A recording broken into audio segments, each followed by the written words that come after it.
All right, and we're live. Welcome to another episode of Evolution Now. I'm your host, JJ Wolf, here with co-host Damien Chinappi. We've got our guest today, and Damien, go for the intro. Okay, so evolution number 15. Flames look like they're objects, but they're not so much objects as processes. This is a profound idea, but it's also disconcerting because we as human beings are also processes. That's a quote by the Greek philosopher Heraclitus.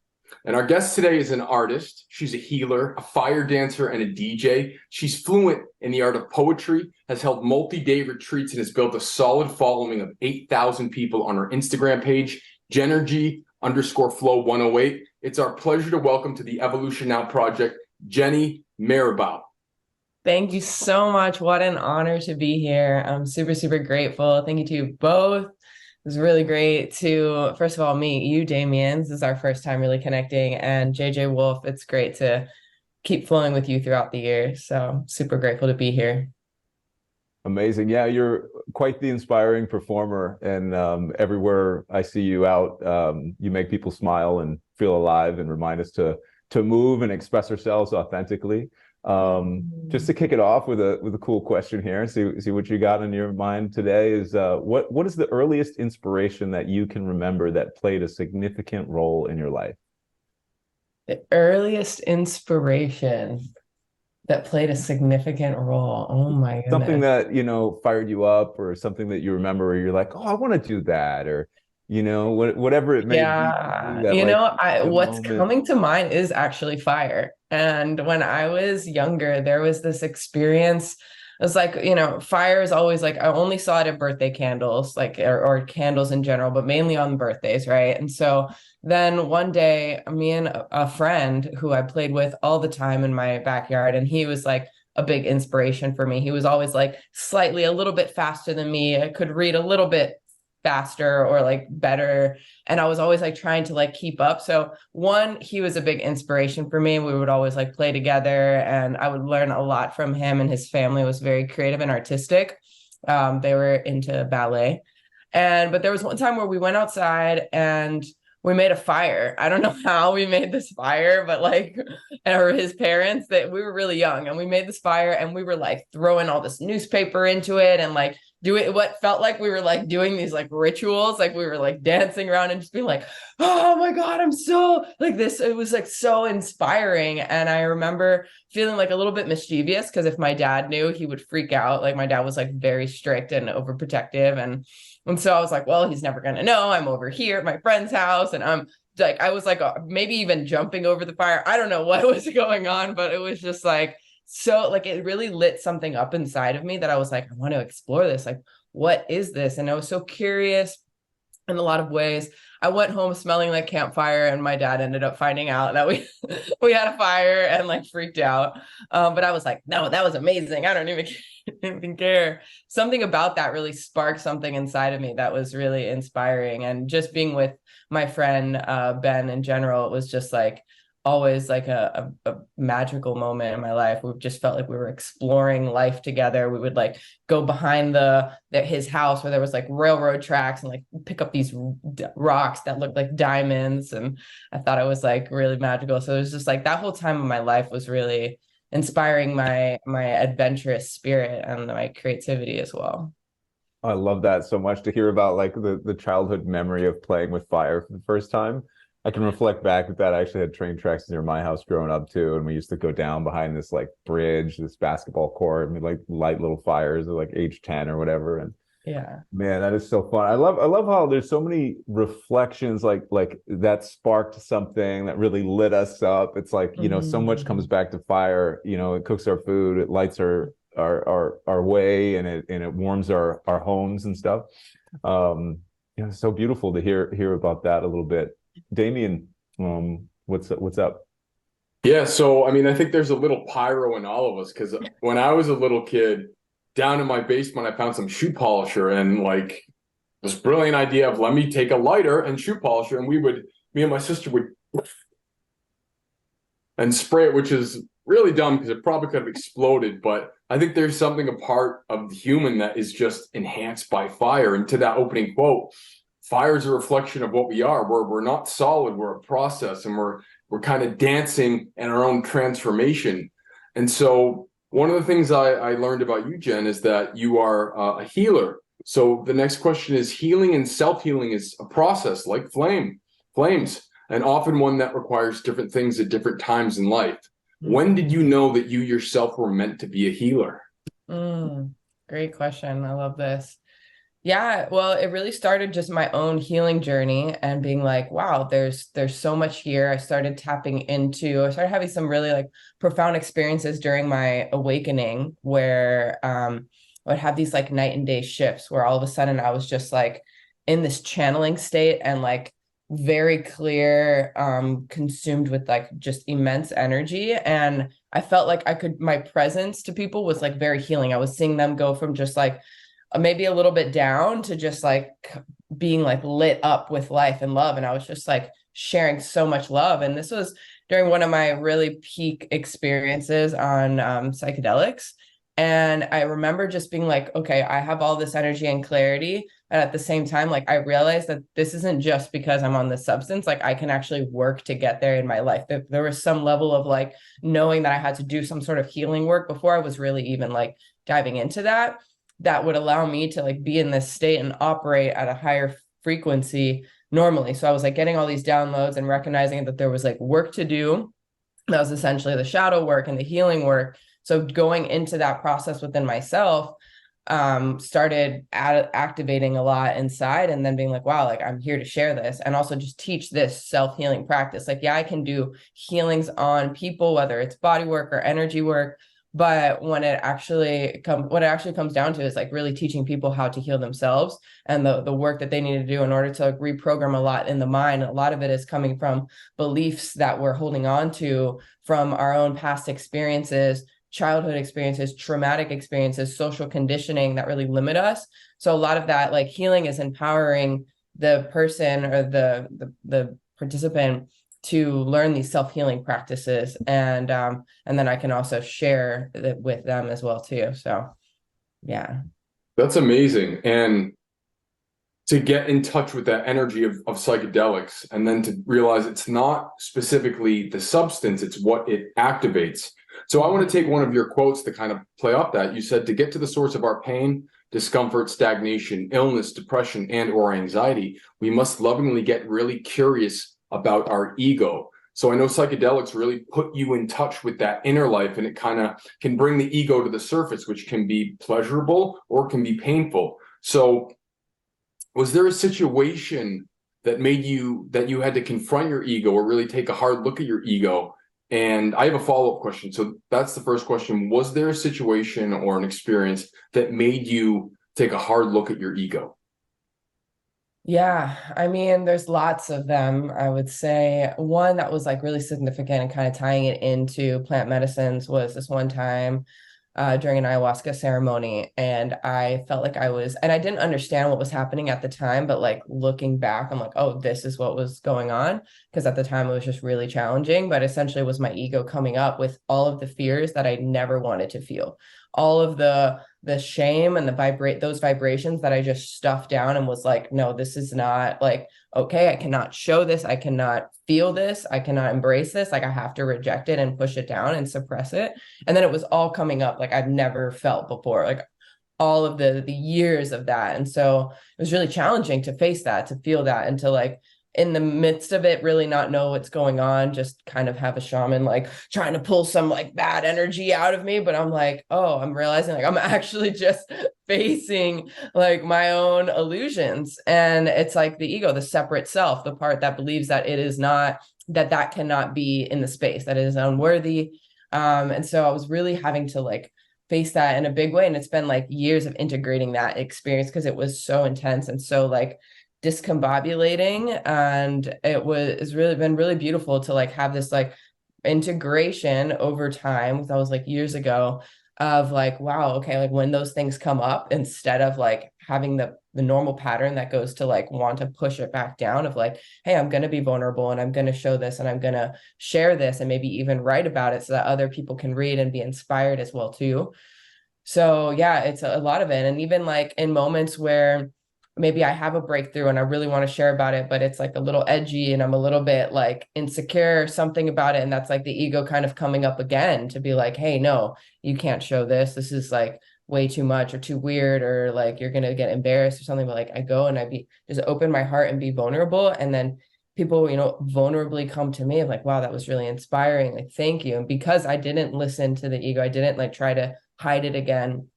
I came through and like came and opened up. It really like not only opened my heart, but it got to impact other people who were inspired as well. I think that's amazing. And it's amazing how I see so many times in the world, in my own life and other people's life, it's like when you do something that you have a fear of embarrassment around, and then you do it, and then other people come and actually praise you because you've unlocked something in their awareness. It's like, I didn't know you could just do that. Like, whatever it is, and they're like, oh my God, I'm just going to do this now. It's like amazing. And gosh. Reprogramming. Actually, it reminds me of something that happened in a fire performance recently where I was dancing, and it was like the music was kind of quiet. And at the end, I kind of just started speaking. And after fire dancing or dancing in general, I just feel really clear. And I want to, share from the voice as well. Like the energy kind of moves up and it's like ready to be expressed here.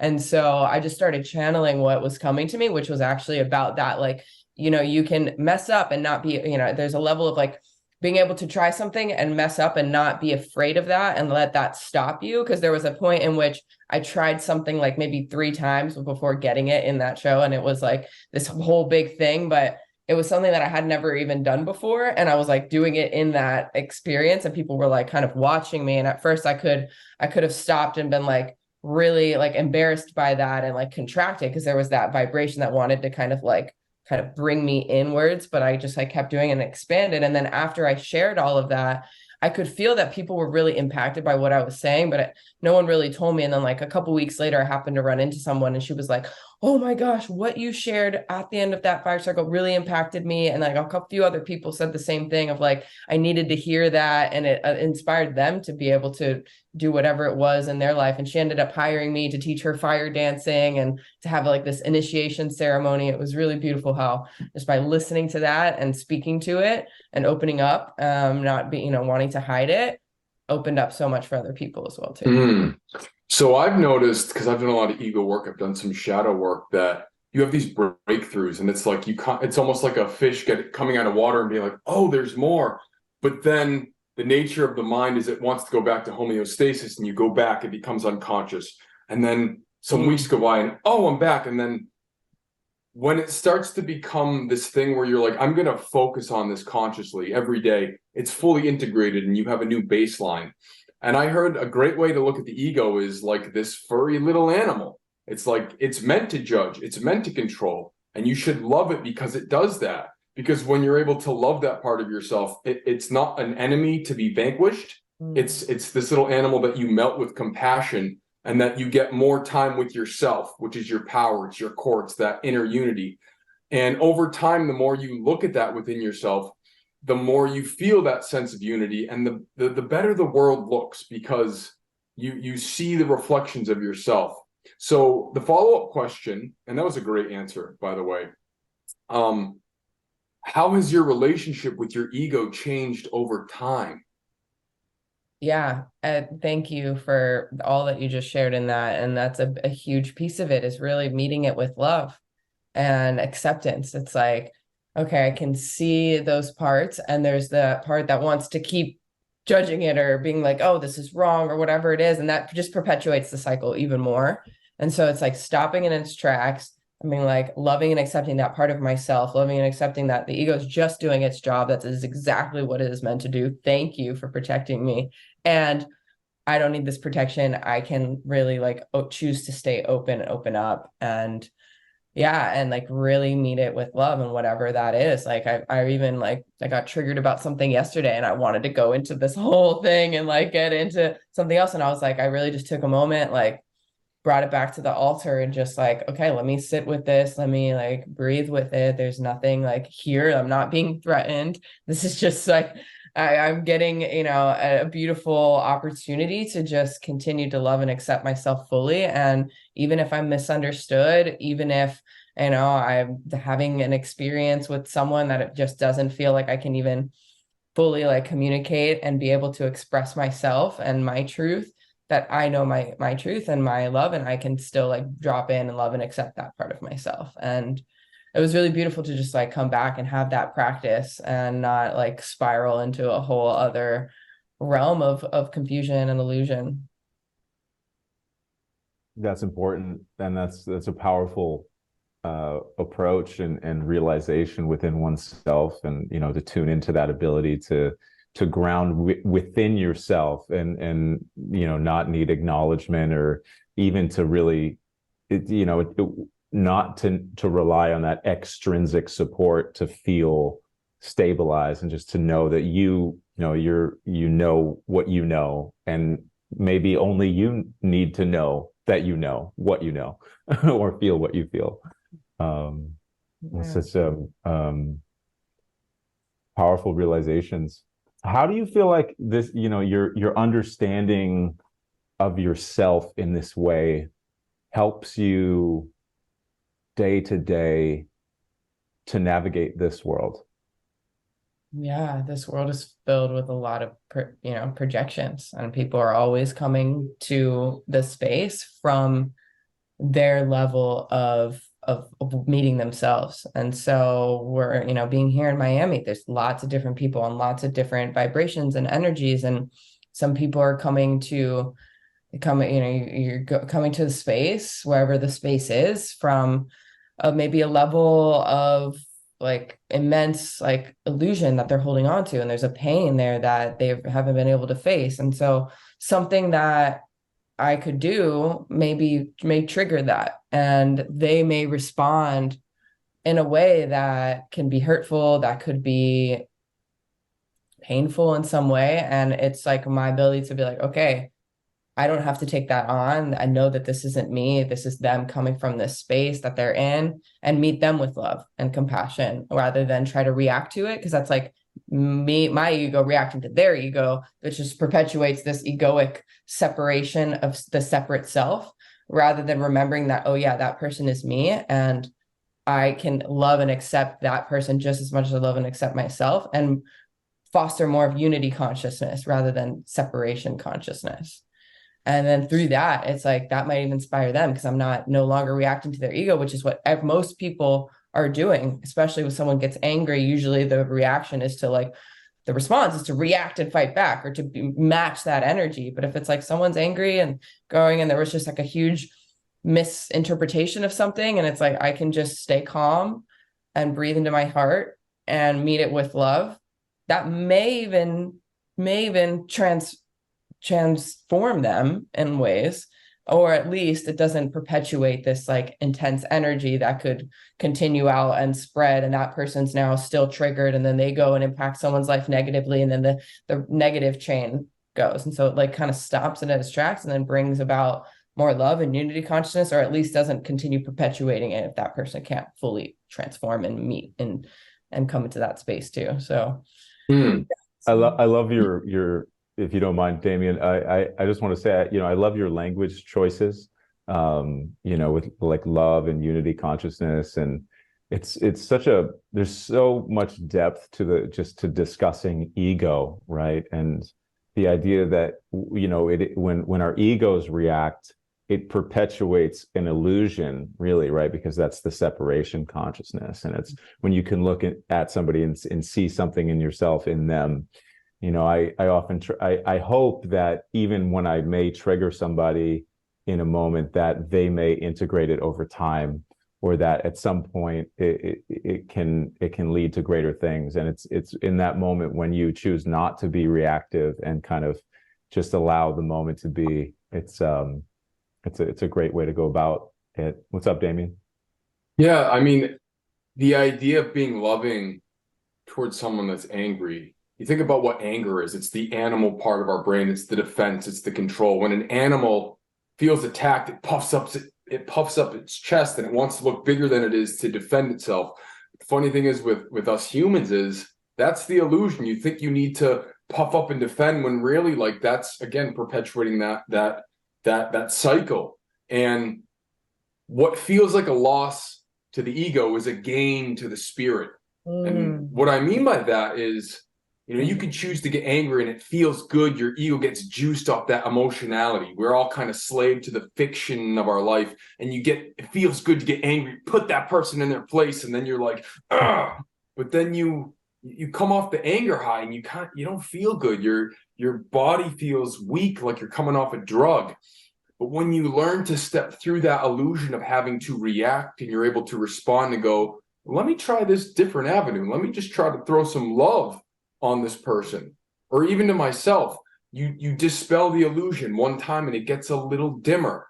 And the idea is to repeat that until you've energized yourself enough. You have a great connection with your light. So that way, when you get angry, you can observe it. You use your awareness to go, okay, I'm not trying to take a back road. I want to take the highway, which is a good way to think of it. Like your higher mind, your loving mind, your connecting mind, versus like, let's get entangled in this little battle of opinions and egos. And that's really the process of evolution, which leads me into my next question. So looking through the lens of transformation and evolution, I love the motif of the phoenix. It's the fire of change that burns off that which no longer serves us for something greater. By embracing the discomfort, we're able to rise to greater heights while letting go of who we were for who we can be. So I know you touched on fire earlier, Jenny. So I want to ask you, what role does fire play in your life, and what is the significance of it? It's funny you said that quote, and what you just shared is exactly the premise of what I offer in the fire dance initiation ceremonies that I share with people now. Because fire was so impactful for me, burning away immense fears of being seen and shame around my expression, and even guilt around my pleasure, and just having fun and being in the moment and fully expressing myself in through dance, through movement. That has impacted me so much that I now lead these fire dance initiation ceremonies, whether it's a small group or one-on-one.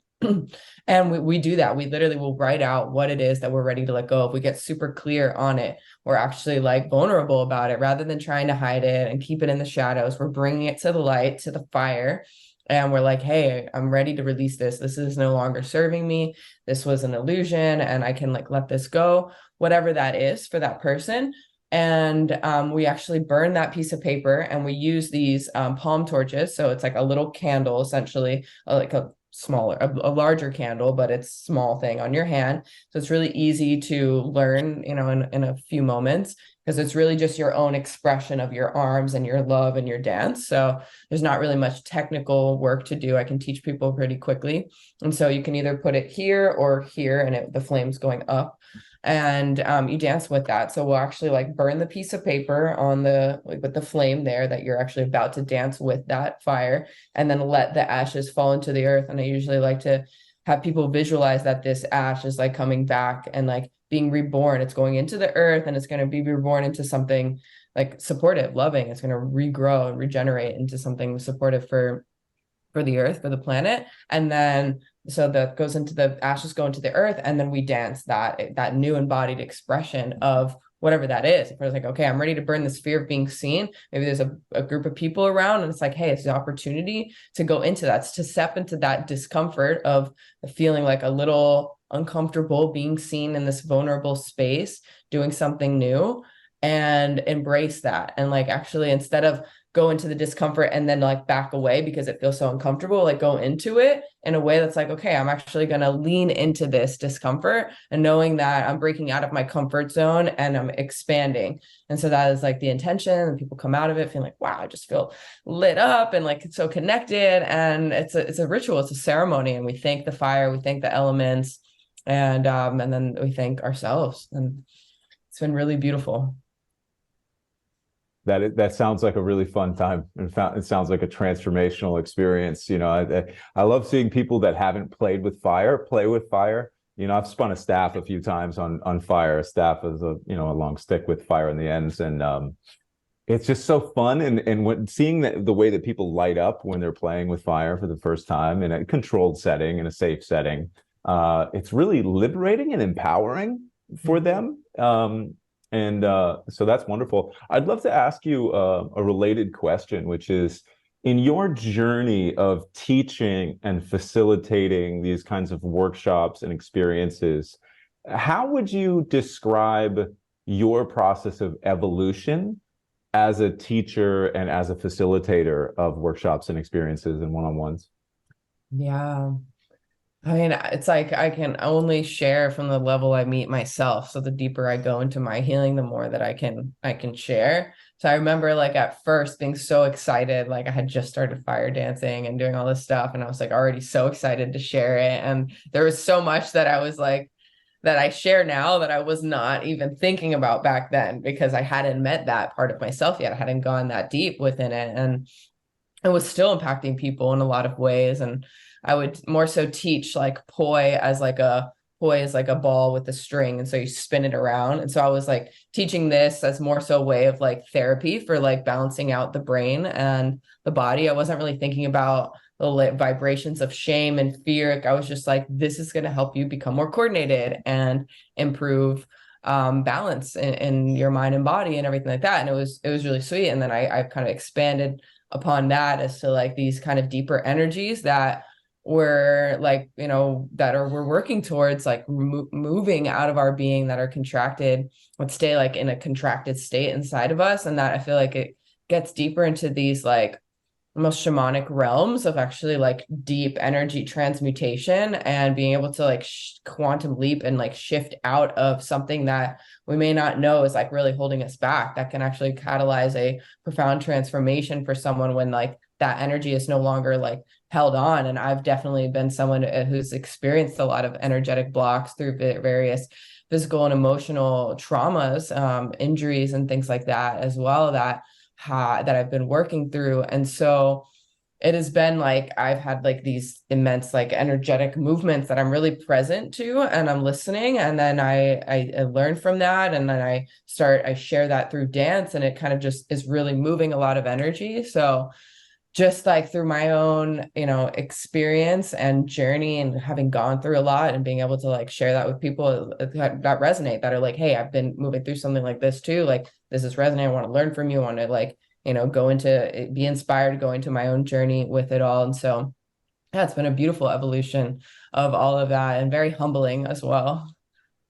So you would say that you see it through the lens of how you're evolving in this way, like with your own healing journey and transformation on that level of like seeing the deeper energies and these kind of breaking through blockages and stuff. To further that question and just go a little deeper, I'm very curious around the sort of, I guess maybe like the technical aspects of teaching and facilitation. Like, is there anything any process you've seen or anything you've learned in the journey, or perhaps fears that you maybe had early on that have changed, or any way that you've evolved in the way that you approach working with groups, or like how you speak to people, or even how you advertise, or like more of like on like the technical organizational facilitation, like the techniques that you use to hold space with people? Yeah. I mean, it's still connected. Like I hear what you're saying. I would say, I think it's still connected because even in the like organization of it, like there used to be times where before I would go to like, I really wanted to teach and share something, but I would still be like kind of afraid to like fully express myself, or there would be still something that I was like not able to like, not meeting within myself, and have a lot of fear around going into it. And then that would kind of block me off from being able to even like organize to the depth of which I could and structure it in ways. So that's one thing. But then going towards like the, organization of actual classes, I usually like to, have a warm up first where we're getting into our bodies, connecting with ourselves, starting off slow rather than just like diving right in. And maybe at first I might have just like gone straight into it, but now it's more of like, okay, we're connecting with each other. We're just being vulnerable. We're creating a safe space. We're creating safety amongst the group. And that is super important in order to go really deep, is to cultivate that safety. Whereas maybe before I didn't recognize that as much. So that is like a main focus of that, of the space of leading the group. And yeah, just like holding everyone in that loving vibration without like, it's really coming from my space of non-judgment. Because so many times people will go in to like learning something new and they're starting to judge themselves a lot of times if they can't get it right, or maybe they're like going in fear, like they're about to spin fire for the first time, never done it. They might start to like create some stories or tell themselves something that would limit them. And so it's like, I can really hold them in support with like loving affirmations and reminding them that they can trust themselves this deeply in order to be able to do that. And that invokes like a really powerful experience as well. And just a lot of times giving people the encouragement that they may not realize that they're not giving themselves. And that's really the only thing that could stop them. That's kind of like seeing it from, you know, the space of like where they're operating at and what can I like provide them, not so that they have to rely on me externally in order to do it, but that it would be like something that they can now apply to their life and in their thinking and their mental processes that would allow them to continue to remember that and give that to themselves all the time. So you mentioned, you know, that self-judgment, and it's like a game. I find the more work you do on yourself, the more you're playing this game of how can I stay connected to my soul energy and keep my ego not in check, but keep it in my conscious eye. And something that I noticed in my own personal evolution, and I'll open it up to you guys afterwards, is the more loving I became, the more I would notice this like subconscious venom would spew up. So I think like a loving thought to someone, and then there'd be this like, the only way to describe it is like this venomous, like, it'd be horrible. It'd be, if I were to say it to someone, it would be such a horrible thing. And I used to be afraid of like, oh no, what does that mean? But the more I read and the more literature that I absorbed, I realized that, hey, if this stuff doesn't come up, I can't heal from it. So it's this process of, you take the flame to the darkness to see all that venom, and that you just accept it, and it's where the practice of observation comes into play. So I don't know if you guys have observed that. And then the second part of that is, how have you used meditation to expand your awareness? Yeah, I love that. I can definitely relate and in various ways. And it's again that process of like loving and accepting and being the witness to it, and recognizing like in like sitting in meditation, and like if that comes up, it's like, okay, I'm the witness, not the judge, and I'm just aware of all of the sensation happening rather than like consuming myself in it, rather than identifying with it. It's like I'm just observing it. And that's been a really beautiful process. I just got back from Asheville, North Carolina, and I was doing a lot of meditation there in the mountains and by the waters. And I remember just having some sensations of like intensity come up in my being. And I was just like, okay, I'm just going to be the witness to this. This might be like, if there was a sensation of pain that was coming up through my like solar plexus. And I was really like breathing into that. I'm like closing my eyes to like kind of really get to that like feeling and essence of what I was like tapping into. And it's something I've been wanting to write about the past couple of days. And just like sitting with it, and rather than starting to be like afraid of it. I've had some like immense like trauma around suffocation in my life. So I think there's some things that I'm still like working through around like the full expansion of my breath. And so sometimes like that'll come up, and I go to like experience this immense fear of like suffocation, and I'm like, okay, I'm not going to react to that and contract and be like trying to breathe. It's just like, I'm going to breathe into this, and I continue to like see that like expansion and continue to like feel that, rather than let it like consume me and further perpetuate that cycle of what that energy is doing inside, but just like really being with it and sitting with it and being patient with it, rather than trying to get it to go somewhere. Of just like, okay, what happens if I just be with this and love this and sit with this and fully feel and accept all of this. Wow. To sit with that, especially the things that are the most frightening, or that are remnants of trauma or just fears. So you were at Mandala Springs, which is outside of. So is Rob? You're friends with Rob? Yeah, I've known him for a few years. So it's so funny because I met him in 2018, and I think I stayed maybe at the same place that you were before. I know he had a bunch of development plans, and he was just starting his chocolate company, Mandala Chocolate. But I had done a breath workshop with him at this small event in Tennessee called Connection. And then I had road trip to Asheville, and I ended up staying at his place for like a week in a tent or something.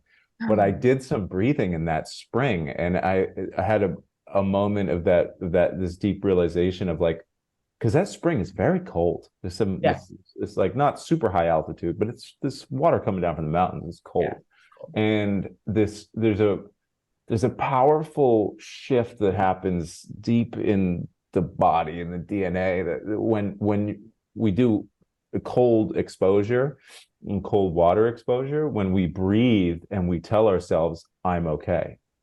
I'm okay. I'm safe, when the body is in a state of shock and in a very challenging state, but then, telling the body like, no, you're okay. I'm okay. I'm safe. So yeah, it's so beautiful to hear your experience. Yeah, I don't know if Damien had some in that spring, and that the water's there, and did that. But I actually do that most mornings here at my house. At our place here in Miami, we have an ice bath. That's like one that's like plugged into You the have wall. an ice bath at your house? Yeah, come over. That's amazing. I want to. I'm about to clean it right now, actually. So it's going to be down for a couple of days as it's like getting cold again. I'm about to change the water out, but it's an ozone ice bath. So we actually have ozone that keeps it like purified throughout the month. And then I'll change the water every month or month and a half. But it's really nice, and sit in that. And I'm just like, face that resistance. It's like, I'll wake up and be like, oh, I don't want to do it. And then you go into it, it's like, I'm safe. Like, this is okay. And then afterwards, it is the most like ecstatic, like euphoric feeling of like, I did this, but also like all of my cells are alive, and I feel just like, amazing. And like working out after that in that space is really potent as well. I can just feel my body functioning better, and it's great for recovery and healing and all the things. So I'm super grateful. But it's like so cool because it's not only just that physical. And I mean, nothing is really just like only the physical, everything, the mind and body is connected, but it's so clear in that where you're like really working on the mind, the ego, like the resistance, and like it's benefiting the body so powerfully. So great. Yeah, cold water, I mean, so many applications. I used cold water showers back in 2018. I had this realization. I'm like, I do not have any mental toughness, and my inner life is all over the place. And so I realized, hey, if I can't control things in my mind, let me use the physical world to create that order. And stepping, like you said, going into the cold and not wanting to, you're training yourself to be stronger than your feelings. And you're kind of creating a new gear where you're going, it's not based on how I feel, it's based on the action. And that opens up a new, for lack of a better term, experience of the world where you're going, I'm not slave to how I feel. Obviously, you honor how you feel, but then being able to go, okay, it's almost like cruising at a different altitude, and tapping into that cold. It's like that primal part of yourself that you get in there. It's intense, but I say there, obviously there are different parts of the psyche, and there's always a part that loves the storm and getting into really cold water and getting intense. That's a storm in and of itself. Yeah. I feel you. It's funny you said that about primal. It's like we call our house the primal powerhouse. That's awesome. So I got another question in our notes for you. So you've been to Burning Man 6 times. Yep. And in one of your posts, you said, quote, it's a place where I've found the depth to my growth in the most interesting of ways, where I've stepped far outside of my comfort zone and found deeper layers to myself. Would you mind sharing part of that experience and what those deeper layers communicated to you? Yeah. Thank you. That's really like Burning Man's where it all started for me as far as like getting really inspired for fire dancing. So it's funny, like you asked about like, the inspiration at the beginning. I remember that first year where I was there, that the universe brought me there. It was like profound synchronicity, how I even got there. And it's a long story. But once I was there, I remember seeing the fire dancers deep in a collective group flow state together. It wasn't just like one guy over there. It was like 10 people all in it together. And it was this almost like psychedelic like experience. And I was not on any psychedelics at the time, but just watching them was such a profound like activation of just witnessing this deep group flow state.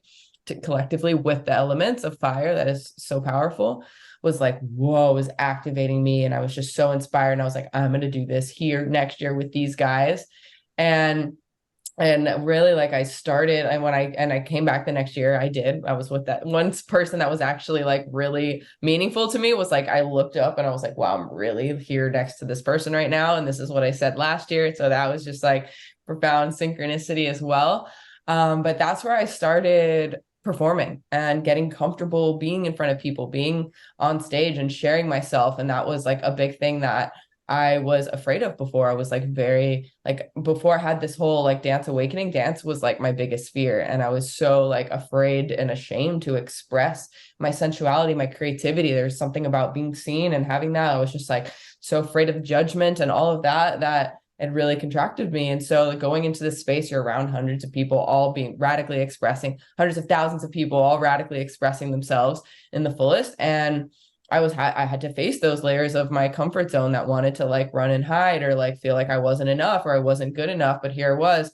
And I started performing and sharing. And it was like, it really got me out of my comfort zone to express myself and be seen and just be in my artistry in a way that I never thought was possible. I never thought I could be an artist when I was like growing up as like a teenager or anything. I was always like, well, what are you going to do? And what kind of career are you going to go into? And so I never really been allowed myself to like think along those lines. And so it was really breaking out of those creative blocks and barriers, and the connections you have with people are just so immense. And it's like this deep surrender to the present moment, in which oftentimes is uncomfortable. We don't totally do that here outside of Burning Man. A lot of times we're in this like pre-planning, or we're thinking about the past or the future, and that like really blocks us off from just like what is right here. And so it's really was like getting me so clear on the ways in which I was like either trying to like think about the future and plan where I was going to go, and or like thinking about something that maybe just happened or something in the past that had nothing to do with being right there in the moment, and how that would take me out of it. And so it was just like a very clear indicator of like when I was in that space of like just the present moment, how everything would flow in this like perfect alignment. And then if I started to go down like a rabbit hole of like not the present moment and into something else, and how that would take me on a different path. And so it wasn't like it was all like perfect every time. It was like, no, I had to go down some paths that were really like dark and scary, but that helped me to see myself and to see those ways in which I was still holding myself back. It's such a, just like a clear indicator of everything, as you're in a really uncomfortable environment. Like the playa is not like this luxurious place. No, like you can barely breathe at times because it's like a dust storm and you're wearing a face mask, and you can barely see sometimes because you're in that, and you have to wear these goggles in order to protect your eyes if you wanted to keep them open. And like the conditions can be really, really, really hot in the daytime and can be really cold at night, depending upon the year. So it's like you're having to like face these like challenging conditions, which is also just uncomfortable in itself. And maybe you're like trying to sleep and it's hot outside. You didn't like, do it, or just stayed up all night or something, and you're trying to sleep the next day, but you can't because it's so hot, and you just have to like face that and embrace it, rather than like, oh, I'm going to go run off into my nice little fancy hotel room or something like that. Yeah, there's people who will have like RVs. I haven't actually stayed in an RV there. But that's like a whole other way to go and do that as well too. So you can make it a little bit, easier and more comfortable. But yeah, overall, like whether or not you're in like an RV or not, like it's still in like some uncomfortable conditions. And that like brings about, like an immense transformation, just not running from it and just embracing. Yeah. And discomfort, we drop our shields when we're stressed to the max. I had an experience at an event called Forest Dance, where it's 4 nights staying up. We light a fire at midnight and then dance around a fire, and there's people playing drums and singing and expressing and staying up until dawn. And for me, staying up all night has always been a challenge. I find that I get very exhausted, naturally, like 3 or 4 in the morning. Sometimes I feel that euphoria and the energy, maybe on a full moon, but just being around energetic people. But I found that because I was actually tending fire, and then also like we were in a different setting, and my feet got bit by ants at the snack table. And anyway, I was getting some water, and this woman, she said like, do you need this thing? Or I was like, I'm all right, I'm all right. She's like, whoa, you're a little edgy right now. And I was like, you know, I was like, yeah, well, I'm exhausted. But I was thinking about it, and I talked with somebody the next day and realized that like part of the reason that this formula works is because when we're stressed out and we don't have the energy to keep up our veil, we don't have the energy to keep up our shields. And then also an example, I haven't actually been to Burning Man. I've been to some regional events and similar energy kind of experiences, festivals and things. But the idea of like it's hot during the day and really cold during the night, and there's the dust and the storms and the sand, that collective challenge, kind of like walking through a blizzard in Boston where I grew up, it creates a collective cohesion where when you're bearing the same struggle as somebody near to you, you're connected in a deeper way, and that breeds amazing transformation.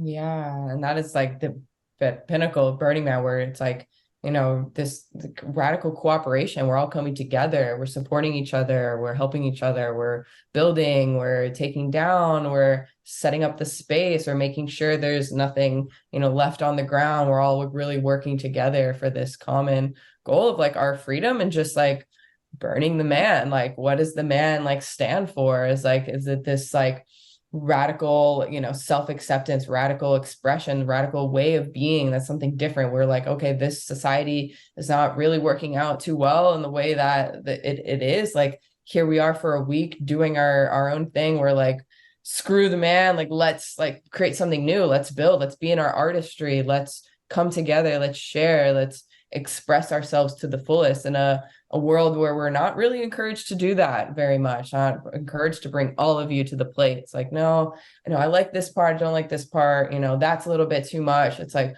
we're in a lot of this and through our society these days, this is a place to just like drop all of that and come into all of ourselves. And it's just so beautiful to come together in that space with everyone there.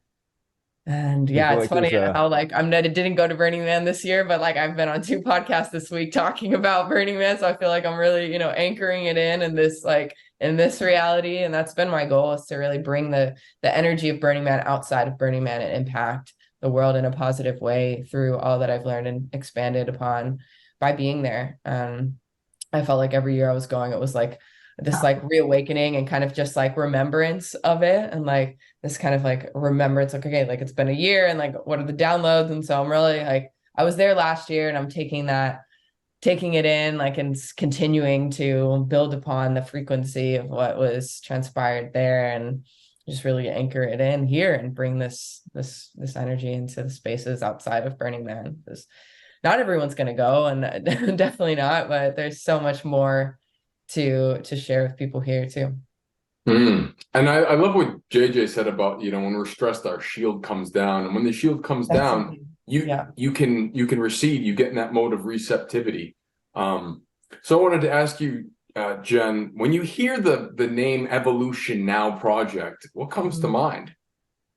It's like we're ready to evolve. We are like, we're in it. We are evolving right now, and like this is the conversation that's empowering that. There's all of these like topics that we can kind of focus on in order to perpetuate that collective evolution that is already happening right now. And the more that we add energy to it, the more that we focus on it, the more that we send our love to it, more it evolves right now and even like expedites that process. I just like love what you're doing in this Evolution Now podcast. I love the conversations and like the things that you chose to, you know, ask me about. It shows like where you're at and the work that you've done within yourself and that you've been evolving. And I'm just so grateful to be here with you all, and just like to be having a beautiful conversation with 2 beautiful men who are really in line with themselves and the work that they do in the world. So yeah, thank you. Wow. Thank you for that. There's some beautiful words to share. And yeah, it's this project has been evolving just very organically. And it is an inquiry into, you know, what does it mean to grow, to change, to evolve, you know? And yeah, I keep saying it's about personal and then professional evolution. And when I think of it, it's, you know, the personal evolution is, you know, whether it's becoming healthier or you know, the ways that we change through our life, maybe our style evolves, maybe the way that we use language evolves. You know, maybe it's our attitude towards ourselves, like we've discussed, or towards other people. And then in professional evolution, you know, having, you know, maybe this is our first career and then our second career, or, you know, I've built this skill set and I want to get better at that, you know, like I'm sure, you know, what's been your journey? Because I've seen you perform, particularly with poi. I'm very fascinated by poi because I find it to be extremely challenging. And you showed me some of the 2-beat and 3-beat weave kind of stuff just to get started. But what has been your process of evolution with the spinning toys and flow, however Flow you arts, describe flow it, flow toys, arts, yeah. flow props. Yeah.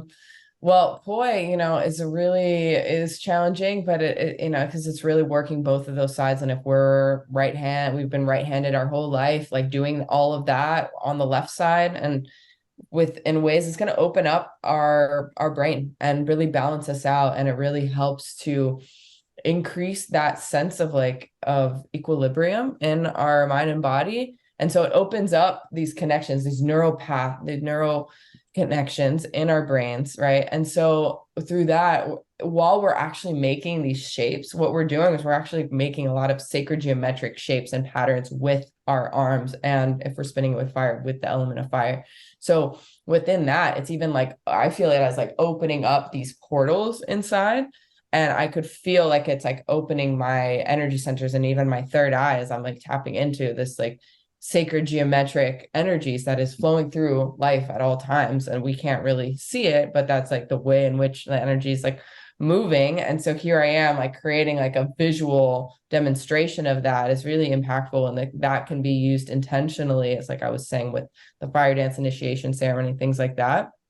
And also just the way in which it is like physically, like the poi actually started from the Polynesians as like ways to increase strength for hunting and gathering, but they weren't doing it with poi back then, like hundreds of years ago. They weren't doing it with fire. They were just ball on a chain. They called it poi. That's the definition of ball on a string, definition of poi. And so that like ended up evolving like hundreds of years later into fire dancing. So someone who was like a knife dancer ended up doing this like fire knife dance performance, and then flow artists and other places, they started actually modifying their props to be able to put some sort of wick on there, which is usually like Kevlar now, to be able to dip it into fuel and actually dance with fire. But at first it was just like to strength train for hunting and gathering. And actually the women were doing it too, for like, to be able to increase flexibility for weaving and things like that. And then, so it's like, you could see it just like is a great way to exercise the body and continue. I feel that like the mental clarity through it all. And I could feel it also improving the way I would dance even without the props. So there was a point in which when I first started dancing, I kind of started only in my feet. Like I was like shuffling and I felt so awkward in my arms. And it was also, you know, it's like a manifestation, a physical manifestation of like my heart being still closed in ways. And I just didn't know how to like express and open my arms and open myself. And so the poi actually like learning these different moves, it really opened up something. And then all of a sudden I remember one day I just put them down and I started dancing, and I was like, I had all these new dance moves that I just like, wow, I don't no longer feel like awkward in my arms. And it was actually this beautiful expression of my heart and flowing. So it was really, without even me realizing it, it was opening my heart as you're doing so much like here and these like kind of open armed wing, like expanded movements. And sometimes I'll even teach that as like, okay, we're going to do this move, and like recognize that it's opening this energy center. And if it starts to feel like maybe like it's getting really sore, or if it's like blocked in a way, that's an indicator of where you might want to do a little more like maybe myofascial release and some sort of physical way to open up the body, and also recognize that that's connected with emotions as well too. So it's like I always saw it as like an indicator of like our state and our state of alignment and how to like balance ourselves out. And so I've done a lot of like self-healing and work around like different parts of my body as I was like feeling, oh, feels like a little bit off. Maybe certain parts of certain muscles are like overactivating and certain ones are like underactivating. How can I balance that out and balance out my body in this, avatar suit that I'm in in order to, for health reasons and to become stronger and more flexible. And I love how you bring up the way that it using both arms to do these flow arts activates the different hemispheres of the brain and probably helps them to communicate with one another as well. You mentioned the sacred geometry when you're flowing with these spinning props, and I was thinking about, because I do photography and videography stuff, and so I've done some light painting with people doing fire spinning, and you can see these patterns, similar to like the flower of life, the famous flower of life pattern with the overlapping circles, that actually there's these solids like the cubes and the pyramids and all of these shapes that actually are these defining shapes, that all of our, like the molecules and the structures, the shapes of leaves, really like Fibonacci sequence, these these sort of mystical numbers that reflect everywhere in the universe. I'd love to ask you, just because you're such a poetic speaker, Jenergy, I'd love to ask you, you mentioned your third eye, and I think it's funny because in the mainstream society, it's just not something that's like discussed. And I feel like I could almost put people in two categories in my life. People that if I say something about the third eye, they're like, yeah, third eye, yeah. And then other people who are like, third eye, what's your third eye? And I'd love to hear you just like, if you feel inspired to perhaps describe like what would you say like the third eye is? Like what is the third eye to you and your understanding of it? Some people recently have been calling it the first eye. It's like, that like deep center of intuition of where we're connected to I think, whether or not someone believes in the third eye, I feel like most people can relate to their intuition. And it's also felt, very much in the gut, but, I see it as like that center of intuition of like seeing the unseen and feeling something without necessarily knowing it to be true, but just like having that intuitive guidance and really being able to tap into something that, may not be totally logical, but just like you had that intuitive guidance. And that's where like that center is. And there's a lot of things in life that are in this society, in this world that we're in, that can actually kind of block that off.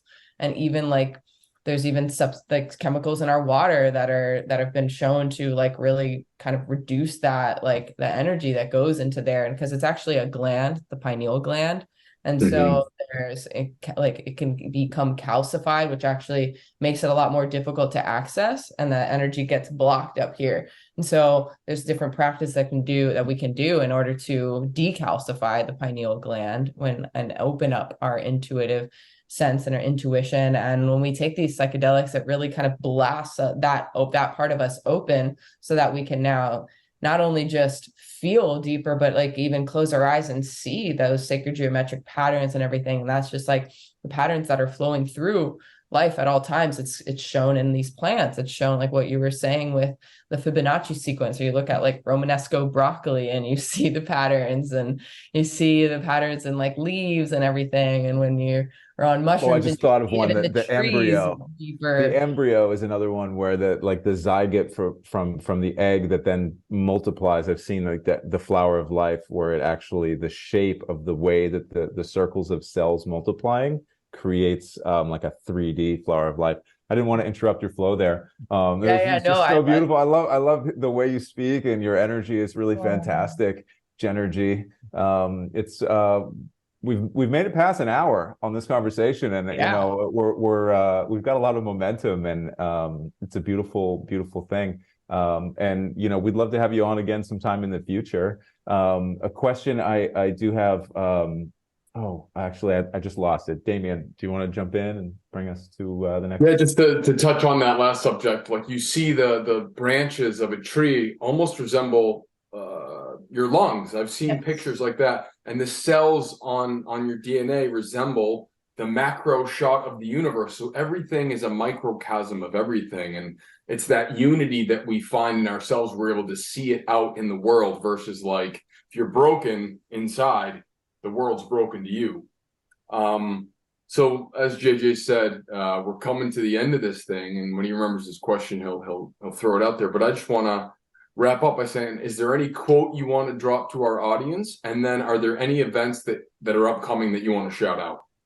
Oh my gosh. A quote right now. There's so many quotes I love. I want to think of like a really extravagant one, but let go, let flow has always been that like mantra that comes to me, where it's like I want to hold on and like control the situation, the outcome, and get what I want. It's like let go, let flow. It's all good. That's something that I always like to really remind myself of. And this journey has really brought me to experience a lot of deep, letting goes and surrenderings into just like infinite like trust. And that brings about something way more magical than I could have ever tried to control in order to obtain. So let go, let flow. As far as events, here in Miami, we have a lot coming up. Different festivals, Fireflies Forest. There's an event called Watering Woman this weekend. I'll be DJing a few ecstatic dances throughout the year. So if you want, if you're here in Miami and you want to stay connected, definitely reach out. But I also have things coming up throughout different parts of the country, and I work with people one-on-one, also virtually. So if you're not here or ever planning on coming over here and you feel inspired to go deeper, we won't be able to do fire, virtually, but there's a lot that we can still work through and move through and expand upon. So I'd love to stay connected with anyone who feels inspired. I'm super grateful to be on this podcast. My Instagram is Jenergy_flow 108. And that's Jenergy. That's how you spell it. Jenergy flow 108. So cool. I love it. I thought of what I was going to say, and it's that when I look back on videos from previous years, video is it's a cool time capsule of ourselves. And I was going to ask, like, if there's anything that you're evolving to, or that you think of, like, that you're reaching towards in life, and where you see yourself evolving. If there's anything you want to mention, anything in that, or we can park it and come up with it next time. Yeah, I definitely see myself fully opening my throat and heart and singing, blasting my heart upon stages and like thousands of people. I know this is like my birthright, and this whole work has been to like expand deeper in that space. And so it feels like it's coming, and I love singing, whether or not I'm like the best at it or in any way, but that's here where I want to like, judge myself. But there's like layers of like I've tapped into an experience of myself where like my voice just sounds completely different. It is just like fully flowing through, and I've been working to really anchor that in and solidify that as like my normal waking reality. And I'm really grateful, and I'm blessed to be in this, this journey and this process, and all of this is supporting me in it, talking on a podcast where it's like I used to be so afraid to even like share in front of groups. So it's like made great strides, and anybody can, whether or not, you're on this path or not. There's like any moment that we can just like step in and express and share and start meeting those edges and those parts of us that feel like, I don't know. So yeah, this has been supportive as well. So thank you guys. Beautiful. And Growing. There's another event, like what I really started this event called Flow Space with my friend Brielle Aguila, who's an incredible singer. And the Flow Space is what we call a creative expansion ceremony. And it's actually designed to help us break through those creative blocks in our throat by encouraging us to freestyle rap. So we have like an actual ceremony where we're sitting and we're getting really intentional. And then there's an opportunity we start off with some movement to get comfortable in our bodies, and an opportunity to actually start freestyling and channeling in front of a group. And a lot of times what comes through is like people like just sharing exactly what they need to hear for their next breakthrough and their evolution, and for their to come through. Because when you're freestyle rapping, you can't like start editing in that space. You have to just listen to what comes through, and what's coming through is just what needs to be said and heard in that moment. And the funny part is it's like so impactful for the whole group to hear what that person needs for themselves, and everyone, the synchronicity of like everyone being there and what they're moving through is supportive for everyone else who's there. It's been really beautiful. So we have another one coming up on the 16th of September and lots of other amazing things. So yeah, super, super grateful. Amazing. Flow state and being fully present is such a beautiful thing. And yeah, I truly believe that, if all humans are capable of singing. If you're human, you can sing.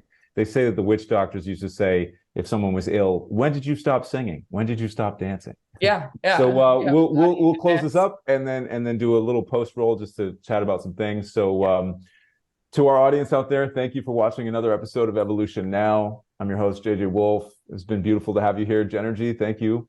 And Damien. Yeah, it was absolutely great conversation. Thank you for sharing your experience, your knowledge, your process of healing and the craft of poetry and fire dancing. So until next time, guys, keep growing. Keep growing. Thank you so much. Stay magical.